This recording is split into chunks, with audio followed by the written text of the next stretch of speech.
Hi everyone, I'm going to share with you why I do what I do. I think it's really important, all of you who are trying to become a healthier version of yourself, is to have your why clearly defined. And we hear about this all of the time, but what does it really mean and how often should we be thinking about it? And how important is our why? And I'm gonna tell you right now, your why has to be so strong. It's why I'm able to commit to healthier living every single day and never give up. It's because it matters to me in more ways than one. And I'm going to share with you a couple of those ways. So number one, I grew up overweight and I got made fun of for being fat, and those words always stay with you. You'll hear compliments all the time.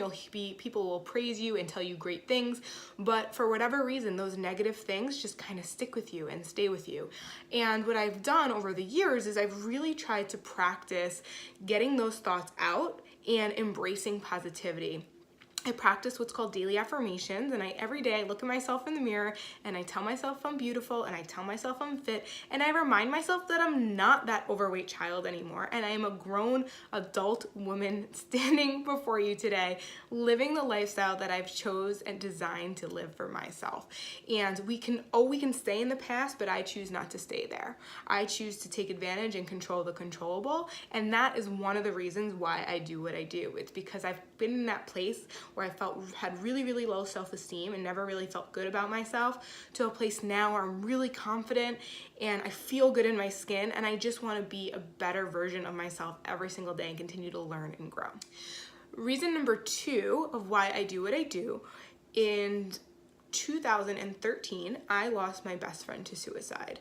It was really difficult because one thing that she would say was how we were thriving and she didn't feel like she was thriving, and she didn't see herself the way we saw her, as a hysterical, caring, giving, loving human, and she just couldn't see herself as that beautiful component. And that is where I was. And so when she committed suicide, it brought back all of those emotions, everything I dealt with as a child that I just buried underneath, and never believing that I was good enough or felt confident enough or comfortable enough with who I was.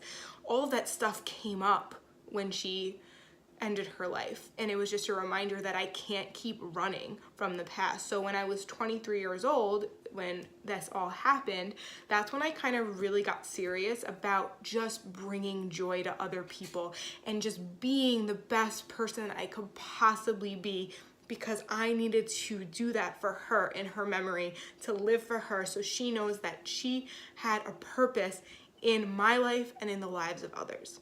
Reason number three of why I do what I do is because, to be honest, eating unhealthy and not exercising feels like crap. I've been there before. I've had bloated stomach aches. I felt uncomfortable. I felt like I had to change my outfit 4,100 times and never feel good in what I was wearing. I just never felt like I was really living to my potential, and I don't want to go back there. Like, to be honest, people ask me all the time, like, how are you not tempted by all these sweets and fried foods? And it's because I'm so used to eating healthy that my body wants and craves more healthy food. And that food, to me, although it smells delicious, I remember indulging in those foods and sitting with regret, having those stomach aches, and it's just not worth it anymore. So I've finally learned how to incorporate kind of the less healthier foods, but in a small little way where it's not like the whole focus is just on that food, and I'm able to balance it with healthy eating and exercising.